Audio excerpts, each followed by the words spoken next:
Hey, everybody. Welcome to So Many Sequels, your book club for movies. I'm Josh. I'm Garrett. And I'm David. Welcome to your breakfast club for movies.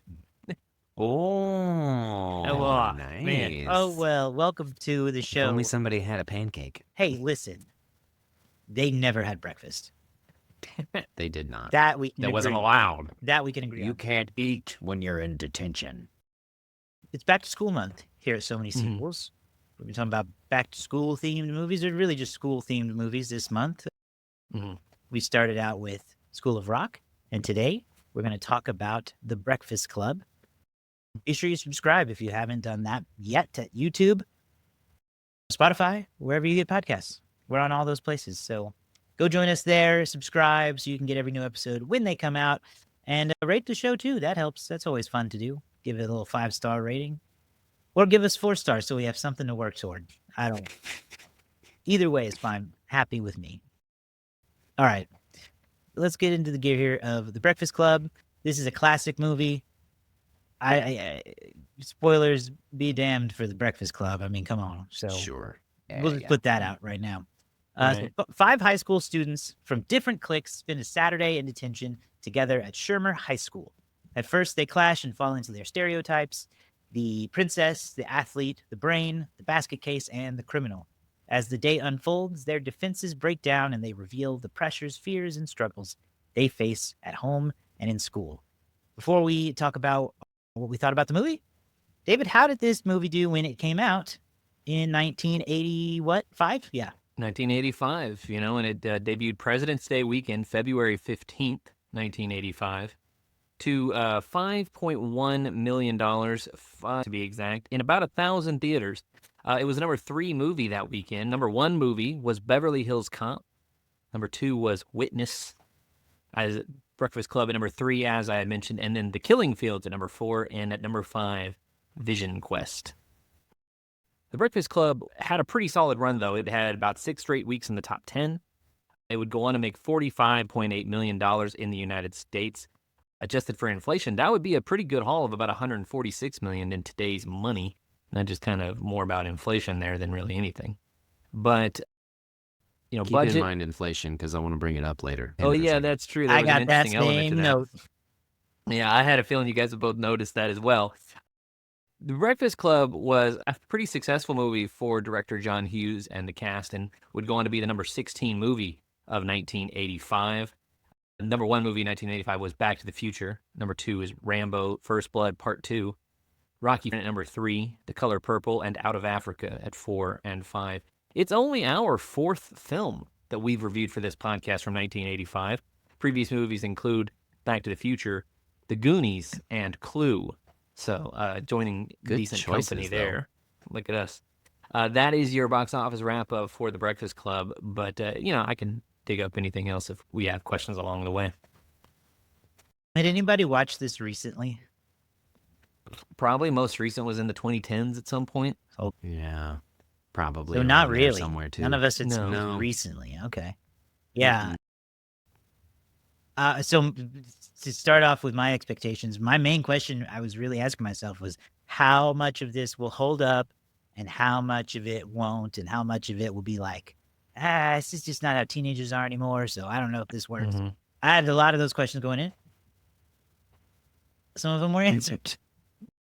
Some of them were not, but that was my main expectation. I mean, I like this movie at the end of the day. I don't know that I love it, but my expectations were, how differently will I feel about it? Sort of the same, my only memories of really I guess I have seen this at different points in my life now. I saw it in my 20s at some point. I saw it in my teens at some point.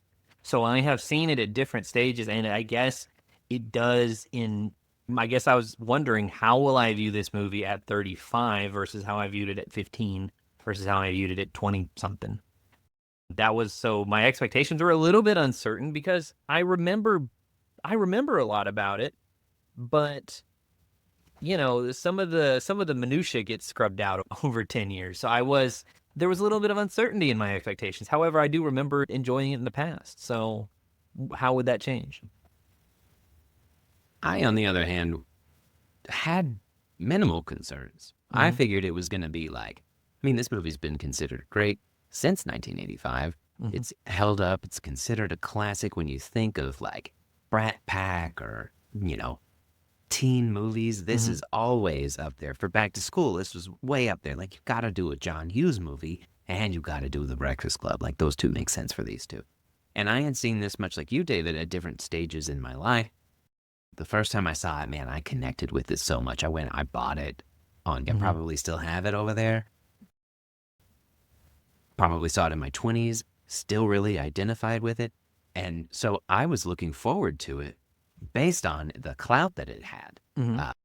So I was excited to talk about it going into it. Interesting perspectives all around from us, I think, here. Actually, let's talk about the cast first, because you mentioned the Brat Pack. A lot of young stars here. Emilio Yeah. Estevez, Anthony Michael Hall, Judd Nelson, Molly Ringwald, and Ali Sheedy are the Breakfast Club, as it were. Yeah. Who did you connect with, you think, the most? Back when you said you connected with it a lot, Garrett. Or was it just like, what did you connect with in general? Probably Brian, Okay. Anthony Michael That's- Hall. yeah. I was a little nerdy kid. Felt like a little nerdy kid, all a little outcast, super smart. Had the blonde hair, kind of looked like Anthony Michael Hall, were I tall. But, so I think I connected most with him. I wasn't a jock in high school, which certainly wasn't a princess, so that was definitely my vibe, was Brian. Yeah. Who do you think you would go with, David? Like, who is your... Man, which when I was stereotype are younger- you, I guess? I wanted to think of myself as Emilio Clark's character. I envisioned myself as a successful Emilio jock. Clark? But I was probably more similar to some kind of combination of Brian and Claire, as it were. Like, I was a fairly popular kid, but my parents were pretty well respected. I was a bit of a nerd, but I was also very wholesome. It was probably the better term. I wasn't doing bad things necessarily. Like, character's kind of a bully at times, or at least stands up and fights and stuff. I was more like, hey man, stop doof. I was just kind of a good kid, but I really wanted to be a big tough jock type character. Yeah, I feel like I'm somewhere in between Brian and Allison. I relate to her feeling of misunderstood. I think there's nothing wrong with her. Everyone misunderstands her, and I think I relate to that. And then, the pressure that Brian puts on himself to do the best. Definitely relatable to that as well. I do wonder if these particular subcategories of high school students still exist today. That's for other smarter people. But that's the question that I was thinking about. So, I was just going to say, these are our groups here. They're kind of meant to represent different cliques in high school, I guess.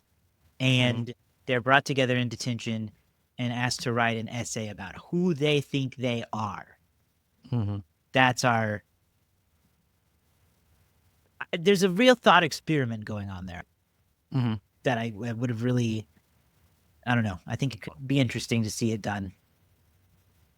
It done, every 10, 15 years. You could take a different, and the opening, the movie opens with a quote from David Bowie talking about how, as adults, you kind of spit on these kids for their culture and their thing, but like they're dealing with the world that we create for them. So like their response to our, you know what I mean?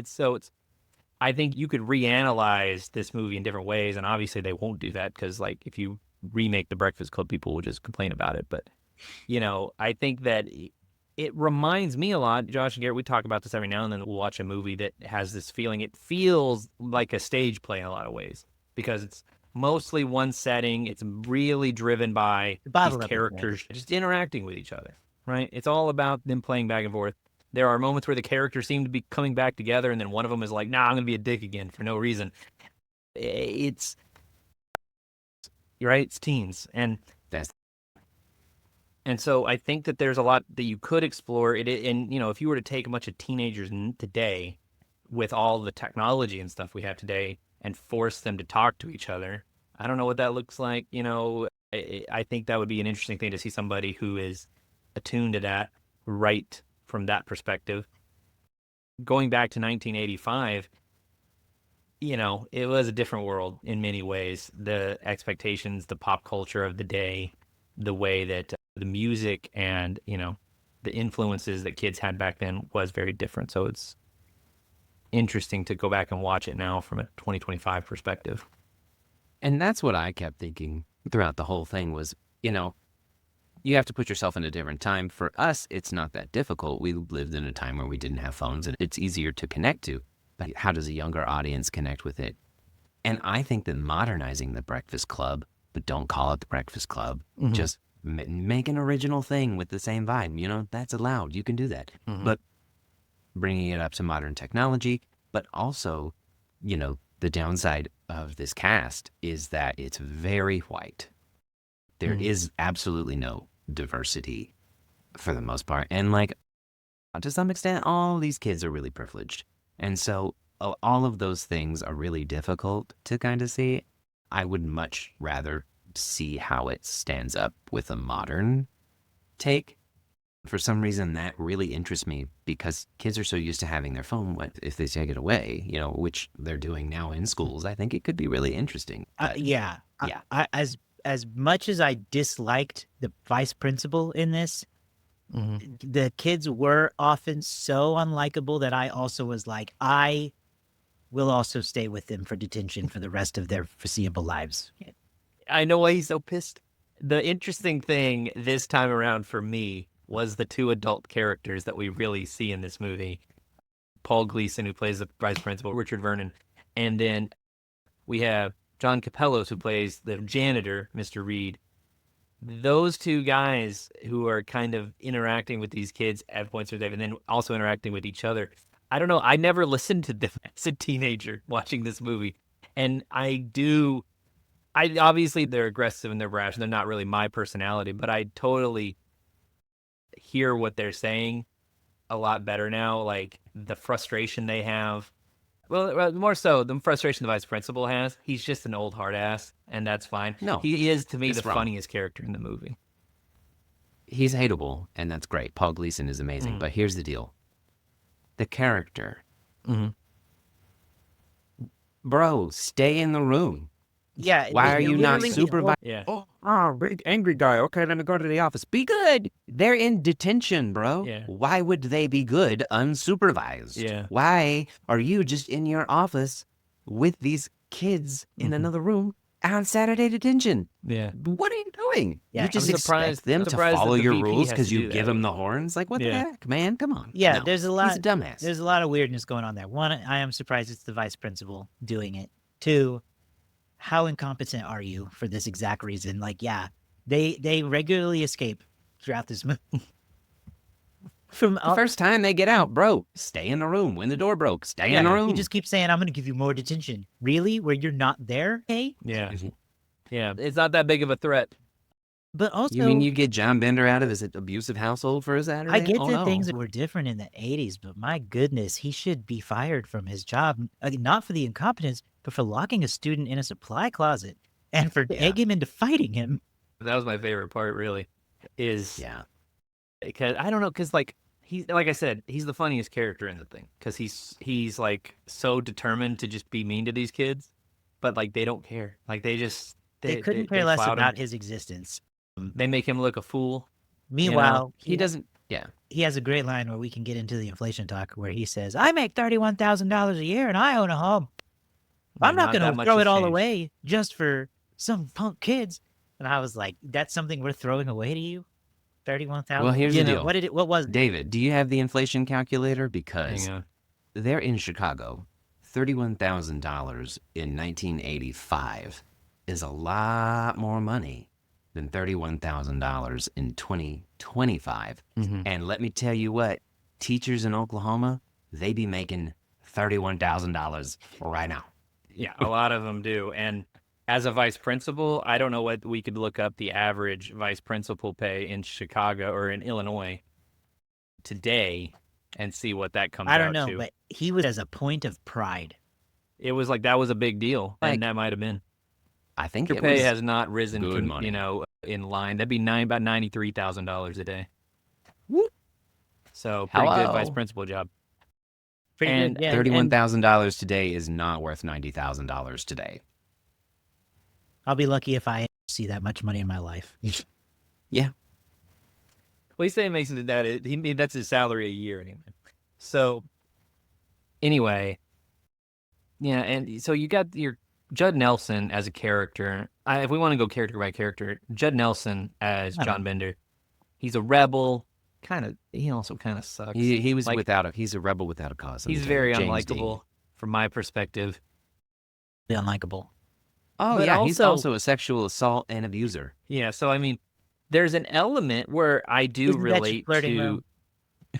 In the 80s, that was flirty. It ends up That's with my her earring in his ear. Yeah.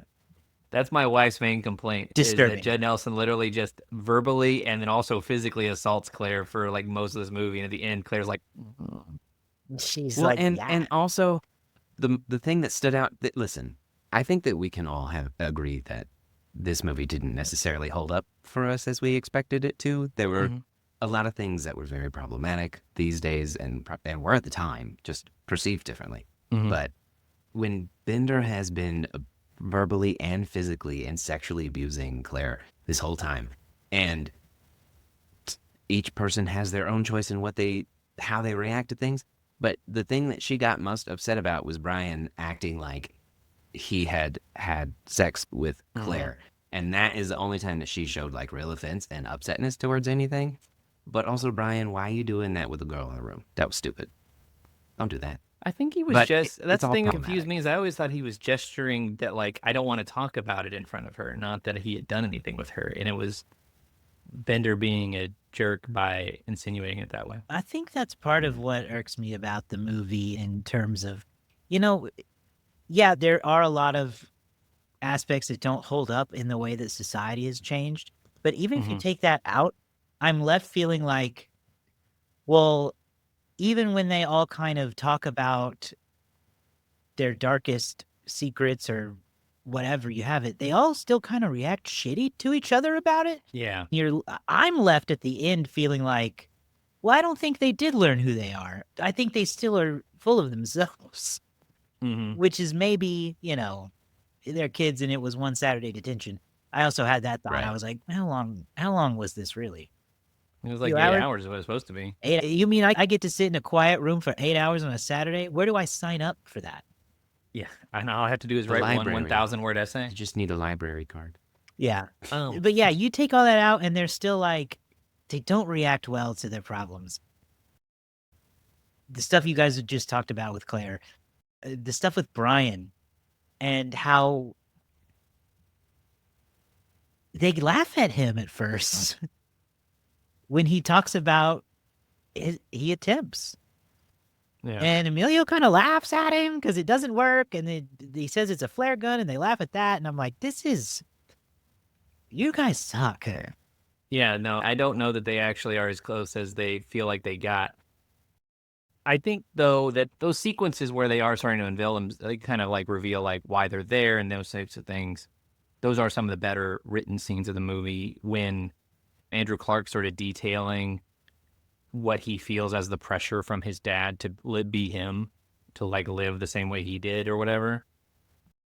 I think that's a really well written and powerful scene. I think Emilio conveys it really well, especially at the age he was, to sort of propel this storyline forward that like my dad wants me to be him, and like my dad is still living in the glory days of his own high school experience and trying to mold me into that, and I really hate him for that. And they can all relate to that in a certain way, and some of us can relate to that in certain aspects of where we felt different times in our lives. You're right, though. It's like they would be on each other's side for a half second, and then all of a sudden, just for no reason, one of them decides to be a jerk again. And it just felt so out of place sometimes. Yeah. I do think that we should talk about some of the things that we did enjoy. We've ragged on it a lot for things that don't hold up. But David, there are some really strong scenes. Yeah. And I do think that them talking about their problems, is a good scene for themselves to be able to show that vulnerability, and each one of them delivers in a way that I think is really good. You feel for each of the kids for each of their problems. Yes, maybe their problems are not catastrophic in the world that we live in today. You'd go back to the time in a rich area, these kids go through the things, and your problems are only as big as your world around you, right? So like some people's problems are bigger. So everybody has kind of felt one version of this. And that's why I think this movie has held so well, is because these stereotypes, to some extent, they still exist. They're probably more than just these 5, but a lot of people can associate with a Brian or with an Andrew, with an Allison, and feel their problems and relate to that. And so I do still think that scene is really connectable to this day. Yeah, and so to kind of go back to a little bit, another scene that really stood out to me more this time was there's a sit down between Carl, the janitor, and the vice principal, where they're talking about this generation. And you kind of get two sides of the philosophy, where you have vice principal Vernon. He's like, I'm not looking forward to these kids running the world. Like, they're going to be taking care of me in my old age. And then, belittling them. And then you have Carl saying, like, just kind of like laughing that off and just saying, like, look, what would you have thought of yourself when you were 16, right? And think about, like, if do you think that when you were 16, you would be listening to some guy like you? Like, that's just who they are. They're in that stage of life where they are rejecting the expectations placed upon them for the most part, or they are rebelling against them. And it's not a very long scene, but it's one of those scenes that, like, I never paid attention to as a kid because I wanted to get back into the room with all the dancing and the partying. I think on TV they used to because I think the first couple times I watched this on TV. I think they always cut out the part where they smoke pot, but I was like, oh, I don't remember this part, and Emilio was like freaking out, and he's that part for me is amazing. Every single time when he is hotboxing himself in that studio, runs around just for no reason, and then closes the door and screams. Oh my God, it is great. And then the dance scene in the library, like that whole scene, for me still is so much fun. Josh, what about you? What did you enjoy? I did enjoy the whole, what did he call it? A doobie, I think, right? Or my doobs or something. Yeah. I laughed at that. I think so. The dance scene was great. I do like it's a pretty quotable movie. You got lines in there like, we're all pretty bizarre. Some of us are just better at hiding it. I liked that. Great soundtrack. Don't You Forget About Me. Come on. Oh, yeah. Yeah, I don't think I have anything additional on top of what we've already talked about. I think, David, I want to just touch on that scene with the adults there because I do like that scene. And, if you ask me who I relate to now, it would be the janitor character. Like, it's a two-way street. It's always a two-way street. And yeah, Mr. Gleason, or whatever his name is in the movie. If you treat these kids like that all the time, why would they take care of you? You're showing them no respect. You have to give to get. It's not just there. Politeness is there. But you can't treat me like that and expect me to just take it. Nah. I'm a rebel too. No. And so seeing that as an adult was, another scene that I also feel like I connected with in a way that I hadn't before. For sure. They are on the other end of this spectrum. They are grown and probably have kids of their own in this age range. And so, yeah, just getting, that different perspective. And I guess there's a deleted scene in the Criterion, you can get on the Criterion disc with more scenes with Carl, the janitor. So maybe worth looking into, especially as we come up on the 40th anniversary of The Breakfast Club. Yes, The Breakfast Club is being reissued by the Criterion Collection in 4K. They just announced like last week, actually. Timely. So it has jumped up to my list because that would be a fun one to have all that behind the scenes stuff and those extra scenes on 4K. Yeah, for sure. I think we can all agree that the parts that have aged the worst are very much things that have aged poorly in most 80s movies. Flea, There's a lot of homophobia. right? There's a lot of non-consensual touching and things like that. And then there's, obviously some threats of violence. Child abuse. You know, A lot of child but, abuse. but also those are things that are, those are still relevant things. Right. It's just, Yeah. be aware of them. Yeah. Yeah. For sure. Okay. Well, I think that is going to do it for our talk on the Breakfast Club. So let's do our final reviews and ratings. All right. This movie's a classic. It is. And at a moment in time, I think it still really represents it well. At least a certain section of people.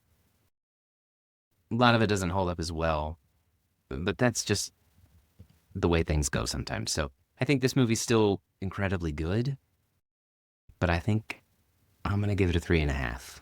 Okay.